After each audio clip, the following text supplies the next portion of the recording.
मेरे प्रिय साथियों, 29 मार्च 2025 को 9 ग्रहों में प्रमुख स्थान रखने वाले शनिदेव अपनी मूल त्रिकोण राशि कुंभ को छोड़कर गुरुदेव बृहस्पति की राशि मीन में गोचर करने जा रहे हैं। काफी दिनों से हमारे शुभचिंतकों, सनातन ज्योतिष प्रेमियों, धर्मावलंबियों की तरफ से हमसे कहा जा रहा था कि आप शनि की साढ़े साती पर एक वीडियो जरूर बनाओ। तो मित्रों, शनिदेव का गोचर भी कुंभ से मीन में हो रहा है, तो हमने सोचा कि शनि की साढ़े साती के विषय में महत्वपूर्ण तथ्यों को आपसे रूबरू कराया जाए, जिससे कि आप अपने जीवन में सतर्कता के साथ आगे बढ़ सकें और ग्रहों के कुप्रभावों से अपने आप को बचा सकें। मित्रों, साढ़े साती क्या है, सबसे पहले आप इसको जान लीजिए, फिर आपको आगे समझने में बहुत आसानी हो जाएगी और स्वतः आप अपने बारे में आकलन करने में सक्षम होंगे। जब शनि आपके जन्मकालीन चंद्र से द्वादश भाव में, लग्न भाव में और द्वितीय भाव में गोचर करता है, तो आप शनि की साढ़े साती के प्रभाव में होते हैं। जन्मकालीन चंद्र का मतलब है कि जिस समय जातक का जन्म हुआ, चंद्रमा जिस राशि में होता है वही उसकी जन्म राशि मानी जाती है। लग्न एक भी हो सकता है, लग्न भिन्न भी हो सकता है, यानी लग्न, चंद्र लग्न, ये दो अलग अलग चीजें हैं। जैसे कि मान लिया आपकी राशि कुंभ है और आपका लग्न भी कुंभ है, इसका आशय यह है कि आपका चंद्रमा कुंभ राशि में स्थित होकर लग्न में ही बैठा हुआ है। लग्न का मतलब कि आपके जन्म के समय जो राशि उदित होती है वो आपका लग्न होता है। राशियां 12 होती हैं, ग्रह 9 होते हैं, तो जन्म के समय उदित राशि आपकी लग्न होती है, वहीं चंद्रमा जिस राशि में भ्रमण करता है वो आपकी जन्म राशि होती है। जो जन्म के समय चंद्रमा जिन राशि में स्थित है उसमें, उसके द्वादश भाव में, उसके द्वितीय भाव में जब शनि का गोचर होगा तो आप साढ़े साती के दायरे में आ जाएंगे। जैसे कि चंद्रमा अभी कुंभ राशि में गोचर कर रहा है पिछले लगभग 2.5 सालों से। आगामी 29 मार्च 2025 को चंद्रमा कुंभ राशि को छोड़कर मीन राशि में गोचर करेंगे। अभी जो राशियां शनि की साढ़े साती में हैं वो है मकर राशि, कुंभ राशि और मीन राशि। साढ़े साती 3 भागों में होता है। जब आपकी राशि से द्वादश भाव में गोचर, वो 2.5 साल के आसपास, फिर आपकी जन्म राशि में गोचर, और 2.5 साल के आसपास, फिर आपके जन्म राशि से द्वितीय भाव में गोचर, वो लगभग 2.5 साल के आसपास। तो ये 3 राशियों में गोचर लगभग 7.5 साल में पूरा होता है, और यही काल आपका 7.5 काल कहलाता है, जो कि शनि देव के द्वारा होता है, और शनि के प्रभाव का आपके ऊपर प्रभाव पड़ता है। अभी अच्छा, ये होता क्यों है? शनि देव मंदगामी ग्रह है। यह एक राशि में लगभग 30 महीने या 2.5 साल के आसपास एक राशि में गोचर करते हैं, एक राशि में मौजूद रहते हैं। अब शनि के कारकत्व के बारे में थोड़ा सा जान लीजिए।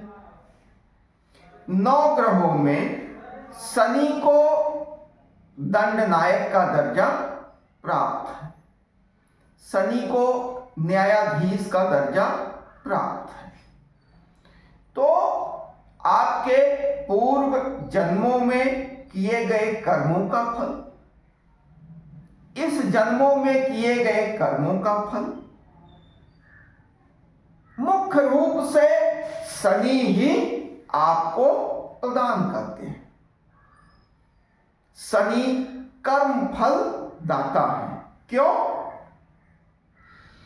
काल पुरुष की कुंडली में शनि कर्म भाव और कर्म से प्राप्त फल यानी आय भाव, यानी आपकी चल प्राप्ति का भाव, ये शनि के द्वारा शासित है।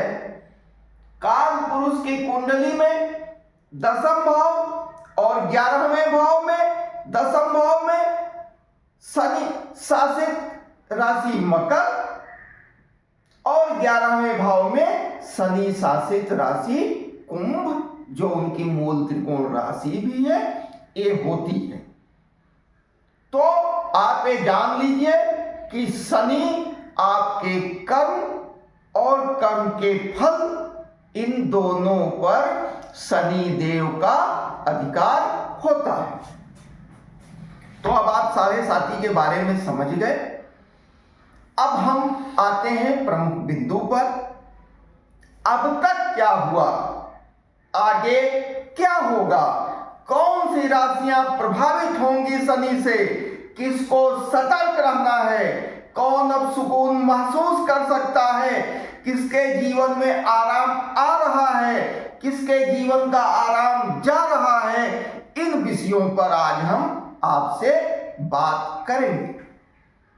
मित्रों, अभी तक जो शनि का गोचर कुंभ राशि में था, तो मकर राशि प्रभावित थी, कुंभ राशि प्रभावित थी और मीन राशि प्रभावित थी। मित्रों, मकर राशि के लोगों ने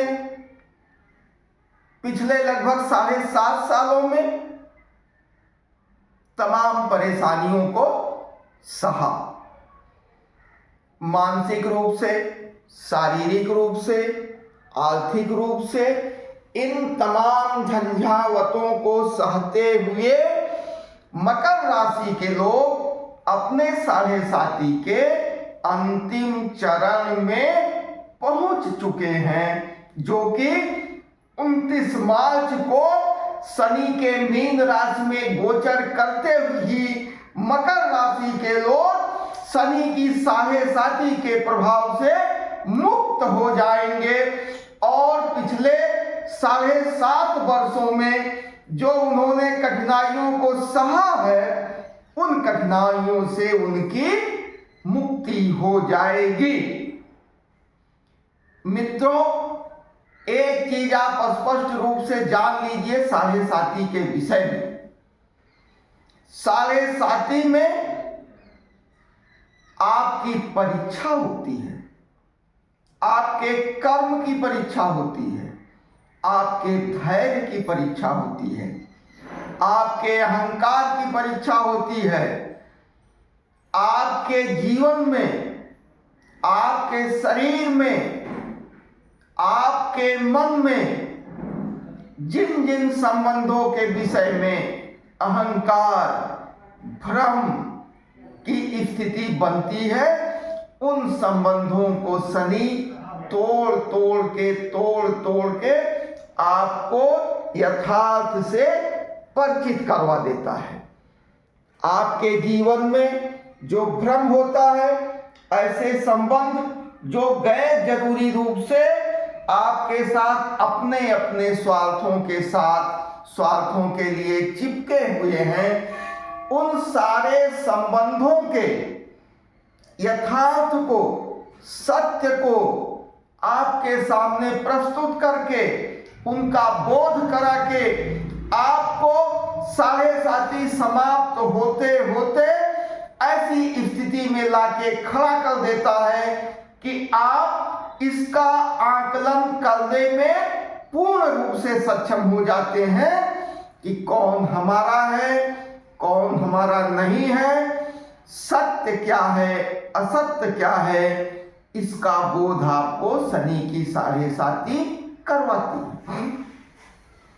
मैं अपने मित्रों को, ज्योतिष प्रेमियों को ये सलाह देना चाहता हूं कि आप जीवन में कभी भी असत्य के साथ, गलत के साथ कोई भी उपार्जन, धनोपार्जन, कोई भी धन, इसको कमाने का गलत तरीका न अपनाए।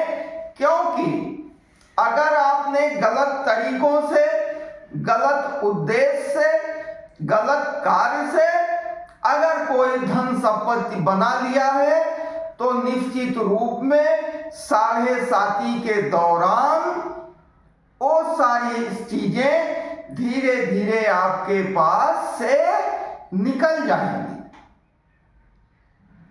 चूंकि एक चीज और मैं आपसे बताना चाहता हूं कि कोई भी गलत तरीके की उपलब्धि अगर आपके पास आ जाती है, चाहे वो आर्थिक रूप से हो, चाहे सामाजिक रूप से हो, तो निश्चित रूप से मान के चलिए कि साढ़े साथी के दौरान वो चीजें आपके पास से निकल जाएंगे और आपके पास केवल जो सत्य है, केवल जो वास्तविकता है, केवल जो आपके कर्म फल के अधिकार का क्षेत्र है, वही चीजें आपके पास बचती हैं।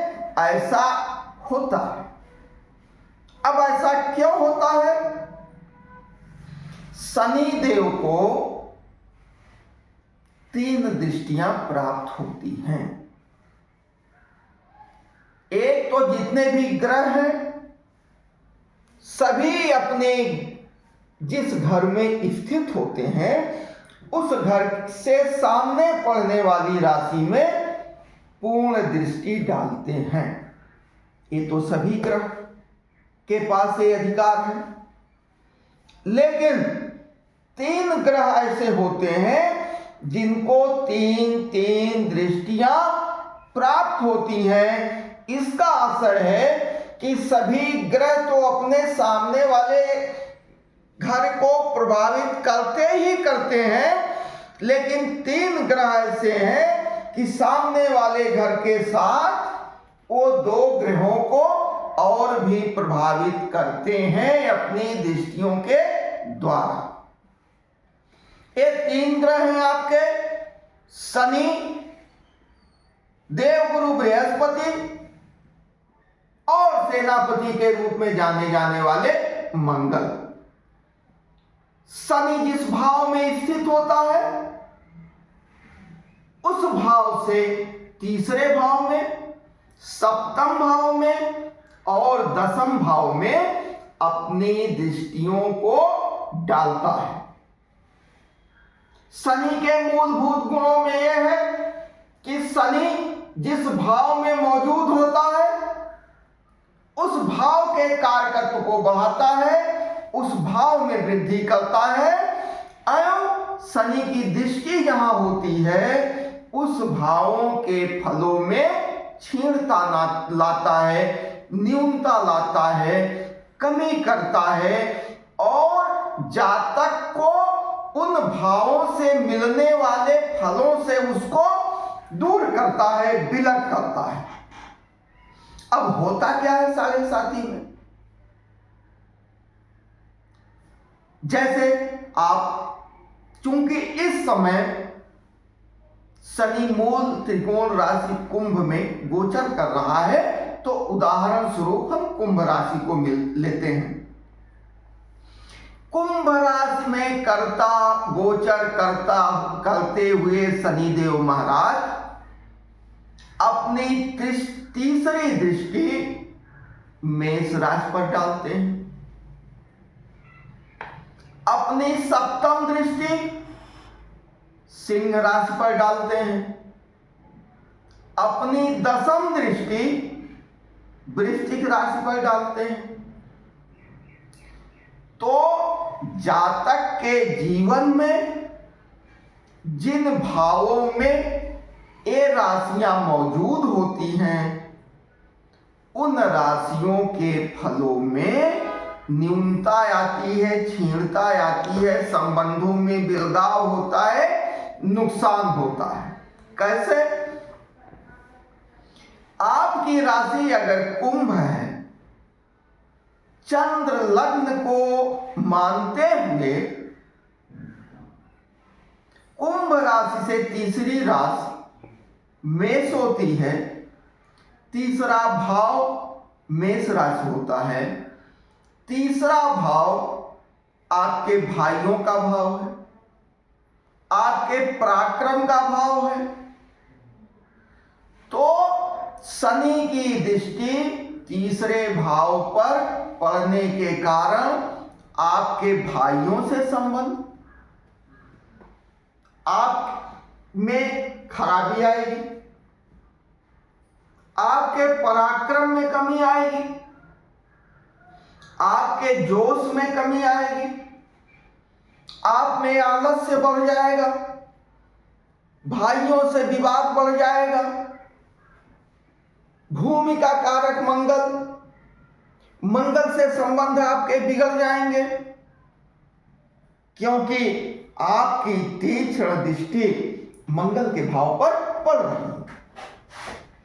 भूमि का मालिक, भाइयों से संबंध का मालिक, भाइयों का मालिक, पराक्रम का मालिक, ऊर्जा का मालिक मेष राशि तीसरे भाव में मंगल के प्रधान आधिपत्य वाले भाव में तीसरी दृष्टि पड़ के इन संबंधों से और इन संबंधों से आपको होने वाले लाभ से शनि विलग करता है।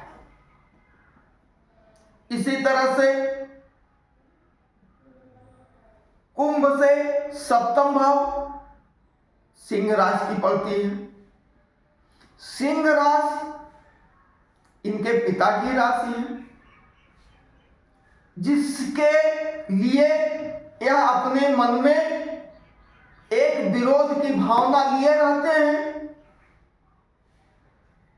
आप ये मान सकते हैं भौतिक रूप से, लौकिक रूप से, कि ये उनकी शत्रु राशि है, ये सप्तम भाव की राशि है, ये पत्नी भाव की राशि है, भाव है। सप्तम भाव पत्नी का भाव, व्यापार का भाव, साझेदारी का भाव।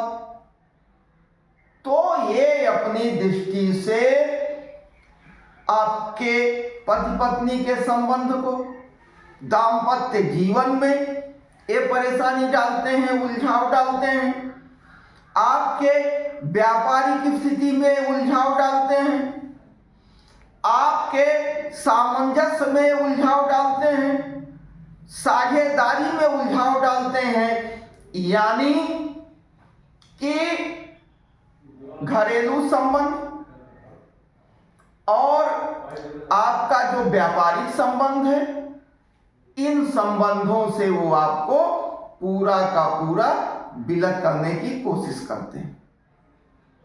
इसी तरह से इनकी दशम दृष्टि वृश्चिक राशि पर पड़ती है। वृश्चिक राशि कर्म की राशि है। दशम भाव में चंद्र लग्न से दशम भाव की राशि है। तो जो आपका कर्म भाव है, जो आपके पिता का भाव है, जो आपके प्रतिष्ठा का भाव है, जो आपके राज्य का भाव है, जो राज्य के द्वारा मिलने वाले संसाधनों का भाव है, ये पूर्ण रूप से प्रभावित होता है। तो अगर आपके जीवन में आपके भाइयों का संबंध समाप्त हो जाए, आपका पराक्रम समाप्त हो जाए, पत्नी से संबंध समाप्त हो जाए, आपका व्यापार समाप्त हो जाए, आपकी साझेदारी समाप्त हो जाए, पिता से संबंध खराब हो जाए, आपकी प्रतिष्ठा प्रभावित हो जाए, आपका राज्य प्रभावित हो जाए, आपका अधिकार प्रभावित हो जाए, आपका क्षेत्र प्रभावित हो जाए, कर्म क्षेत्र प्रभावित हो जाए, तो आप बताइए आपके जीवन में क्या बचता है। तो इस समय कुंभ राशि के जातकों को इन परिस्थितियों में परेशानी का सामना करना पड़ रहा है। यही स्थिति अब तक मकर राशि की थी।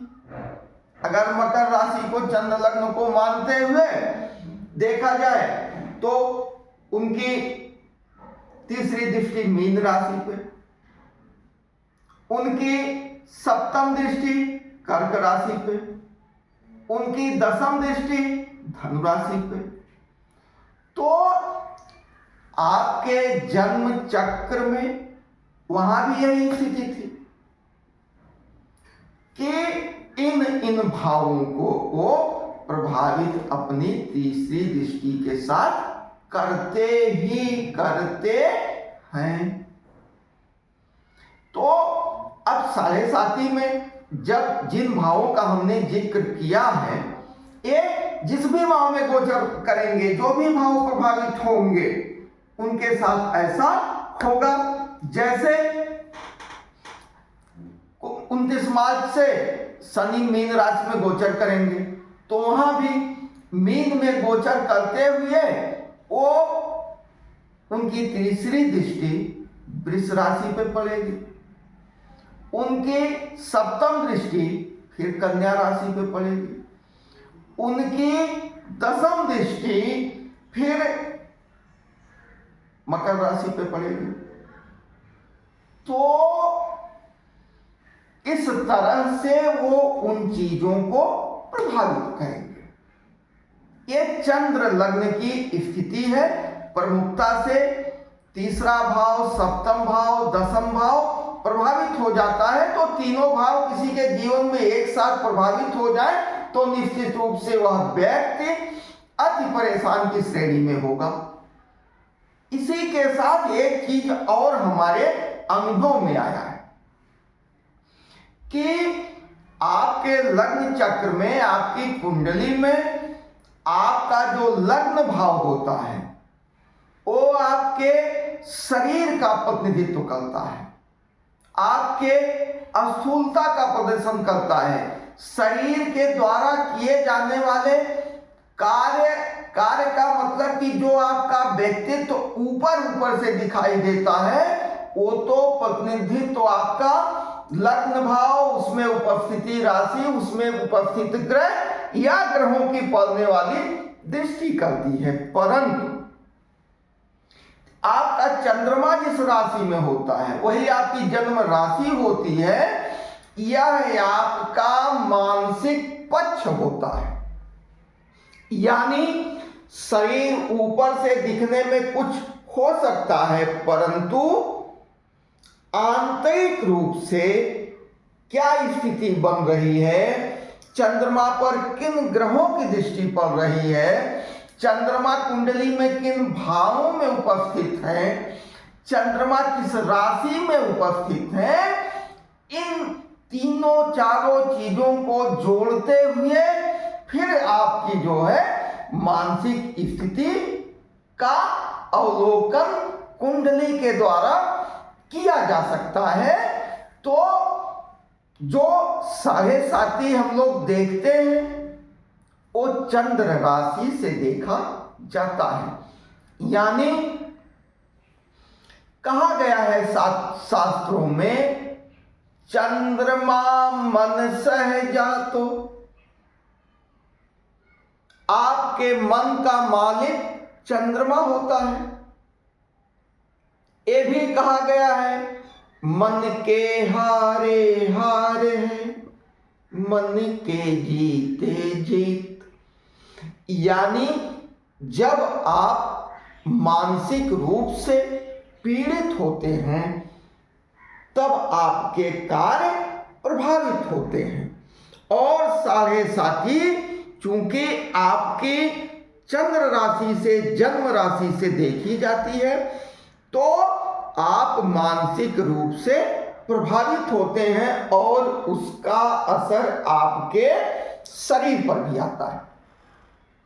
पुनः लग्न को छोड़ा नहीं जा सकता। तो मित्रों, ये मेरे निजी अनुभव में आया है।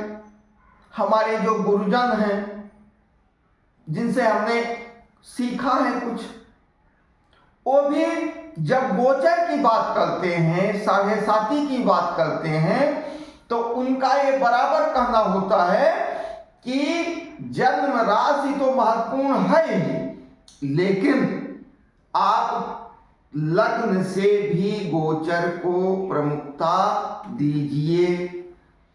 जैसे अगर आपकी राशि कुंभ है, आपका लग्न तुला है, तो तुला लग्न में मेष राशि आपके सप्तम में मौजूद रहेगी, वृश्चिक राशि आपके द्वितीय भाव में मौजूद रहेगी, सिंह राशि आपके आय भाव में मौजूद रहेगी। ये मैं तुला लग्न में कुंभ राशि की बात मैं कर रहा हूं कि कैसे लोग प्रभावित होते हैं। तो एक तो हमने कुंभ राशि से आपको बता दिया कौन कौन से भाव प्रभावित होंगे। अब लग्न से देख लेते हैं। तो तुला लग्न में आय भाव में सिंह राशि, सप्तम भाव में मेष राशि और द्वितीय भाव में वृश्चिक राशि। यानी कुछ लग्न से आपका असर आपके द्वितीय भाव पर, पुनः पत्नी भाव पर, पुनः आय भाव पर, तो वहां भी आय पर, वहां आपका कर्म भाव, पराक्रम भाव, पत्नी भाव प्रभावित हो रहा था। अब यहां थोड़ा बहुत असर आपके आय भाव पर भी और जो है चल संपत्ति पर भी थोड़ा सा दबाव द्वितीय भाव में, तो इस तरह से यहां भी थोड़ा थोड़ा परेशानी आता रहेगा। कहने का आशय यह है कि साढ़े साथी का निर्धारण और असर तो प्रमुखता से चंद्र राशि से होता है, लेकिन मैं विद्वान ज्योतिषियों से या जो मैं खुद करता हूं कि साढ़े साथी का फलित करते समय किसी की व्यक्तिगत कुंडली में मैं लग्न को भी महत्व देता हूं। अब चूंकि इस साढ़े साथी के बारे में एक सामान्य विवरण है, किसी भी व्यक्ति के ऊपर क्या असर पड़ेगा इसमें उसका लग्न, उसकी जन्म राशि, अन्य ग्रहों का गोचर और इसी के साथ व्यक्ति की चलने वाली महादशा और अंतरदशा का पूर्ण अवलोकन करने के बाद किसी भी व्यक्ति के वर्तमान और भविष्य और भूत के बारे में एक सटीक निर्धारण किया जा सकता है, इसमें कोई दो राय नहीं है। तो मित्रों, साढ़े साथी मकर राशि साढ़े साथी से मुक्त हो गई। उनके जीवन में आनंद का क्षण, यथार्थ के बोध करने का क्षण, सत्य आचरण करने का समय, ये समय आ गए हैं। अगर वो शनि की साढ़े साथी के दौरान अगर उन्होंने सीखा होगा तो वो परीक्षण, अब चूंकि उनकी राशि से शनि तीसरे भाव में गोचर करेगा, शनि वृद्धि का कारक है, तो पराक्रम आएगा, भाइयों से संबंध अच्छे होंगे और अन्य दृष्टियां ऐसे भावों पर रहेंगी कि वो सुकून महसूस कर सकते हैं। कैसे? मकर से तीसरी राशि पराक्रम की हो गई, अब मीन से गोचर करेंगे तो राशि का सेंटर बदल जाएगा।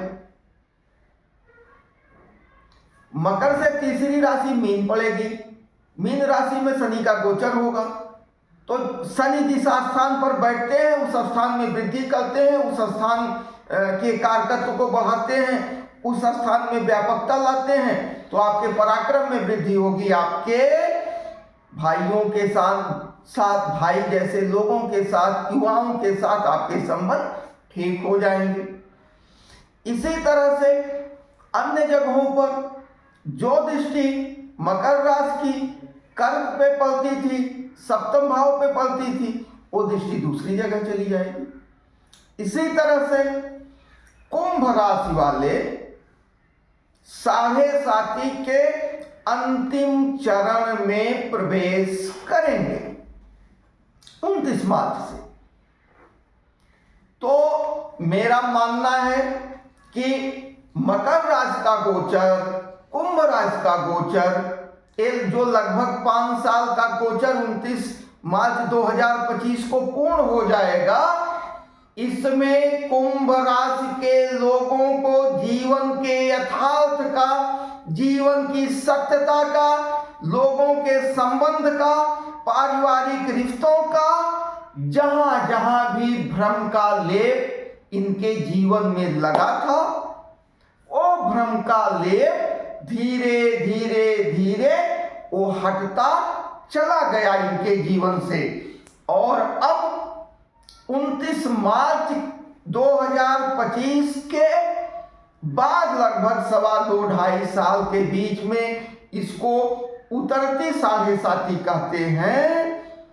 इसमें कुंभ राशि के लोगों को पिछले किए गए कार्यों का फल, गैर जरूरी रिश्तों से बिलगाव, उनका सच, और आगे करने के लिए चूंकि सत्य का आकलन काफी पर्दा हटके जो है चीजें स्पष्ट दिखाई दे रही हैं।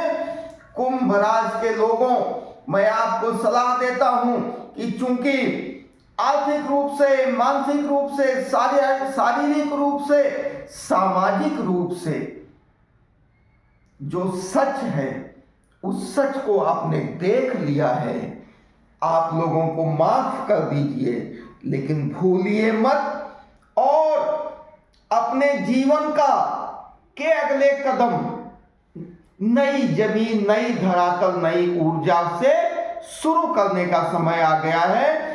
आपने अब तक जो पिछले जीवन में गलतियां की थी, उन गलतियों को न दोहराइए और यथार्थ के धरातल पर खड़े होकर आप अपने जीवन की आगे की यात्रा कीजिए। शनि ने आपके साथ यह कार्य किया। मीन राशि 29 मार्च से शनि का गोचर मीन राशि में होगा,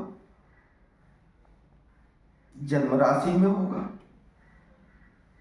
फिर वहीं से तीसरी, सप्तम और दशम दृष्टि से जो भाव हमने बताए उन भावों को प्रभावित करेगा। और मीन राशि वालों को अभी 5 साल, और 5 साल में सबसे ज्यादा 29 मार्च से अगले 2.5 साल ये बहुत धैर्य के साथ अपने जीवन को आगे बढ़ाना है, क्योंकि तमाम ऐसे सच आपके सामने आएंगे जो आपको मानसिक पीड़ा देंगे। यहां आपको धैर्य और संयम बनाए रखने की जरूरत है, क्योंकि कुछ तो आपके कर्मों का फल, पूर्व जन्मों के कर्मों का फल, हमारे प्रारब्ध में बहुत से जन्मों के फल इकट्ठा रहते हैं, जो पाप और पुण्य के रूप में हमारे सामने समय समय पर आते रहते हैं। तमाम व्यक्ति हमसे मिलते हैं, बताते हैं कि हमने इस जीवन में किसी का नुकसान नहीं किया, फिर भी हम तमाम परेशानियों से झेल रहे हैं। दोस्तों, जो ये हमारा शरीर है बहुत दिनों से इस पृथ्वी पर आ रहा है, और हर जन्मों के संचित कर्म कहीं न कहीं इकट्ठे होके समय समय पर हमारे सामने अपने फलों का प्रस्तुत करते हैं। जो हमारी जन्म चक्र है, जन्म चक्र में भी जिन भावों के प्रति, जिन राशियों के प्रति, जिन भाव और राशियों के प्रतिनिधियों के प्रति जो हमारा कर्म रहा है, हमारे अगले जीवन में उसी तरह से फल बनके हमारे जन्म चक्र में स्पष्ट रूप से दिखाई देता है। तो मित्रों, मीन राशि को 2.5 साल तो पूर्ण रूप से धैर्य रखने की जरूरत है। उतरती हुई 7.5 आपको यथार्थ का बोध कराते हुए जीवन की नई दिशा को बनाने का कार्य करेगी। मेष राशि, मेष राशि के जातकों, आप 7.5 के प्रथम दौर में 29 मार्च 2025 से आपके राशि में गोचर हो रहा है। 7.5 का दौर मेष राशि के जातकों के जीवन में 29 मार्च 2025 को प्रवेश करने जा रहा है। यानी 29 मार्च 2025 के बाद मेष राशि के जातक शनि देव की 7.5 के प्रभाव में आ जाएंगे, जो अगले 7.5 साल तक चलेगा।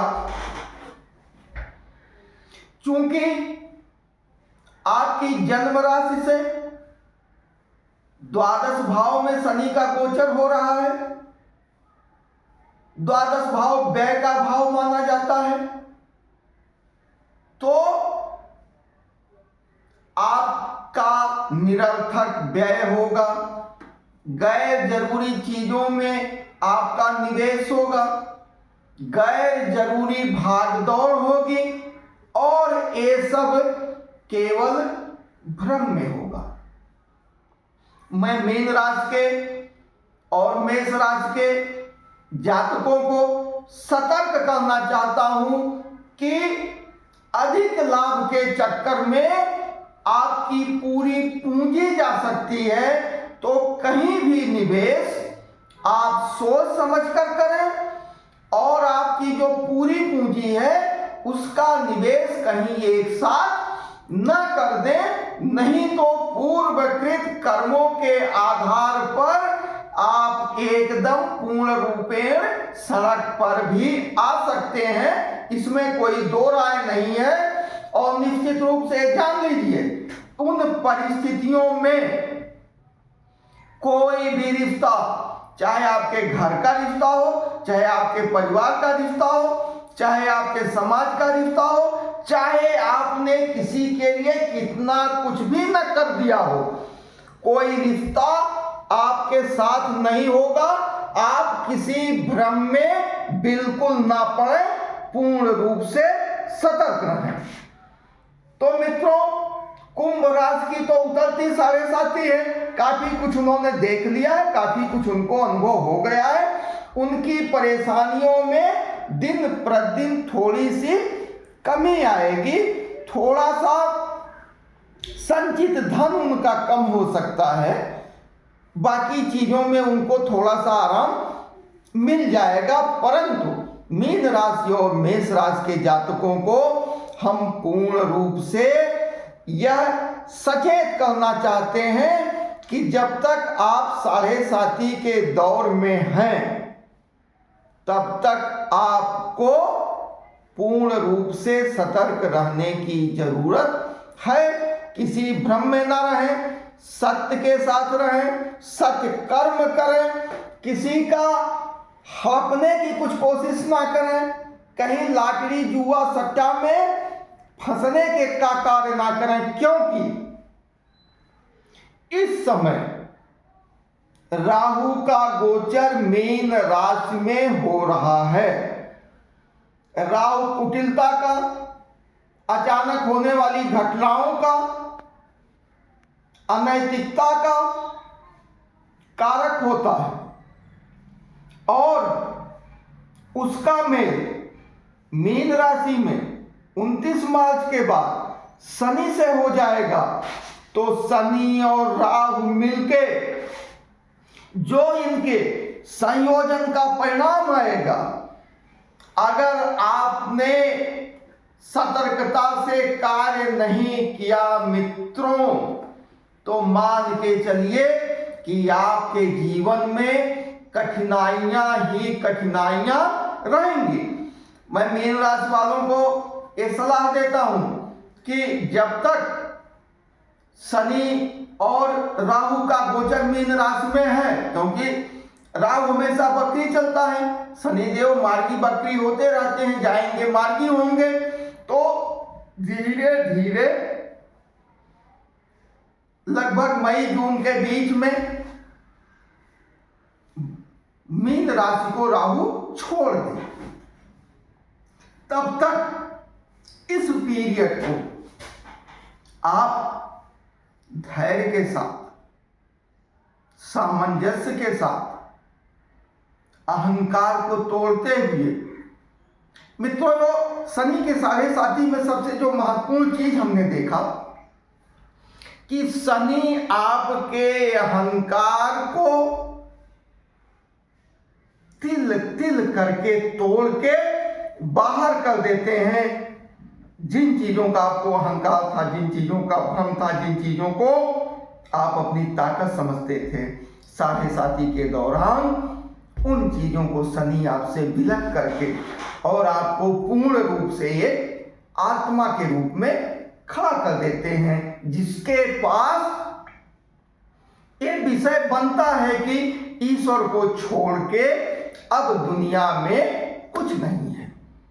तो जब तक मीन राशि में राहु और शनि एक साथ गोचर कर रहे हैं, विशेष सतर्कता की जरूरत है। लेकिन जब तक साढ़े साथी का दौर चल रहा है, तब तक मीन राशि के जातकों को, मेष राशि के जातकों को, अभी कुंभ राशि के भी जातकों को सतर्क रहने की जरूरत है। कुंभ राशि को इसलिए भी, चूंकि कुंभ राशि शनि की मूल त्रिकोण राशि है और लग्न भी अगर आपका तुला है, जिसमें शनि योग कारक ग्रह के रूप में जाने जाते हैं, वहां ये माना जाता है कि तुला लग्न में शनि जहां भी स्थित होंगे, जिन भावों पर दृष्टि देंगे, वहां थोड़े से शुभता आएगी और अशुभता में न्यूनता आएगी। लेकिन मित्रों, एक चीज मैं दावे के साथ कहता हूं और देखता भी हूं, हम कुंडलियों में हमने देखा है, लोगों के आचार व्यवहार विचार और उनके जन्म चक्र का मिलान करने के बाद ये स्थिति सामने आई है कि शनि न्यायाधीश के रूप में अपने बेटे में और पराये के बेटे में, दंड कारक के रूप में, दंड नायक के रूप में अपने बेटे में और पराये के बेटे में कोई अंतर नहीं समझते, तो मान के चलिए कर्म का फल आप ही के सामने आएगा।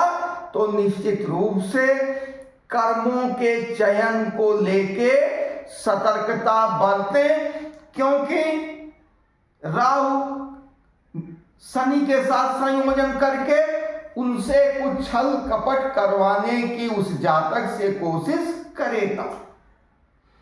लेकिन मित्रों, सतर्क रहना, बिल्कुल कुछ नहीं करना। ये आपकी परीक्षा है। 7.5 के दौरान उस व्यक्ति की परीक्षा होती है। अगर परीक्षा आपको पास करना है, आगे जीवन में सफल होना है, तो धैर्य, संयम, नैतिकता, इनका दामन बिल्कुल न छोड़ें। ज्योतिषी रूप से क्या किया जा सकता है? क्योंकि शनि की 7.5 के दौरान आदमी मानसिक रूप से और शारीरिक रूप से लगभग पीड़ित होता है। तो मैं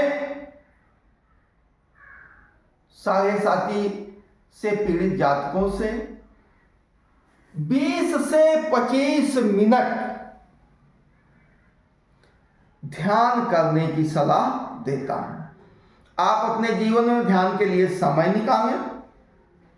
20 से 25 मिनट पूर्णमासी के पूर्ण चंद्रमा का ध्यान करें और हिमालय की उत्तुंग शिखर पर बैठे हुए महादेव, आदिदेव, देवाधिदेव भोलेनाथ के जटाओं से निकलती हुई गंगा और उनके ऊपर पूर्ण देदीप्यमान चंद्रमा के स्वरूप को ध्यान में रखकर अगर आप ध्यान करते हैं, तो निश्चित रूप से आपको आपके जीवन में होने वाली कठिनाइयों का आभास हो जाएगा और छोटी मोटी कठिनाइयां स्वतः समाप्त हो जाएंगी, या ऐसी परिस्थितियां नहीं बनेंगी कि आपको कठिनाइयों का सामना करना पड़े। शनि के मंत्र का आप स्वतः जाप करवा सकते हैं, और अगर बहुत अधिक पीड़ित हैं तो योग्य ब्राह्मणों से उनके मंत्रों का जाप करवा सकते हैं। दैनिक आराधना को अपने जीवन में स्थान दीजिए और शनि को प्रणाम करिए। उनके कुछ मंत्रों को मैं आपको बता दे रहा हूं। शनि की आराधना के लिए दशरथ के स्तोत्र में जो है, नीलांजन समाभासम रविपुत्रम यमाग्रजम छाया मातंड संभूतम तम नमामि शनैश्चरम। आप शनिदेव की आराधना कर सकते हैं, प्रणाम कर सकते हैं। शनिदेव का बीज मंत्र ओम प्रां प्रीं प्रौं सः शनिश्चराय नमः ओम।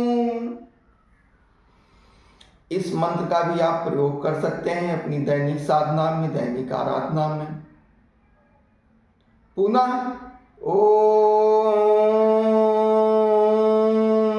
सं शनिश्चराय नमः ओम। प्रणव के रूप में मैं अंत में ओम को जोड़ता हूं। मेरा मानना है कि इससे मंत्र पूर्ण होता है, क्योंकि ओमकार ही सब कुछ है। तो इन मंत्रों का आप प्रयोग कर सकते हैं। महामृत्युंजय मंत्र का जप आप स्वतः करिए या योग्य विद्वानों से करवाइए, तो शनि की 7.5 में आपके जीवन को सुचारू रूप से चलने की ऊर्जा आपको मिल जाएगी। जो विघ्न बाधाएं हैं, वो विघ्न बाधाएं भी आपके जीवन से धीरे धीरे दूर चली जाएंगी। तो मित्रों, आपको हमने साढ़े साती के कारण और कौन कौन से लोग प्रभावित हो रहे हैं, कौन से लोगों को मुक्ति मिल रही है, इसके बारे में आपको बताया, उनके उपायों के बारे में आपको बताया। अगर साढ़े साती से के संबंध में, शनि के संबंध में, शनि देव के संबंध में आपके मन में कोई विचार आते हैं, कोई सवाल उठता है, या आपके के निजी जीवन में, निजी कुंडली में किसी तरह की कोई समस्या आती है, तो आप हमारे चैनल पर सलाह ले सकते हैं। हम आपको यथोचित जवाब देने का पूरा प्रयास करेंगे और आपके जीवन में आने वाली समस्याओं को कम करने में अपना योगदान देने की कोशिश करेंगे। आप सभी सनातन प्रेमियों का, धर्मावलंबियों का बहुत बहुत धन्यवाद। जय हिंद, जय वैदिक।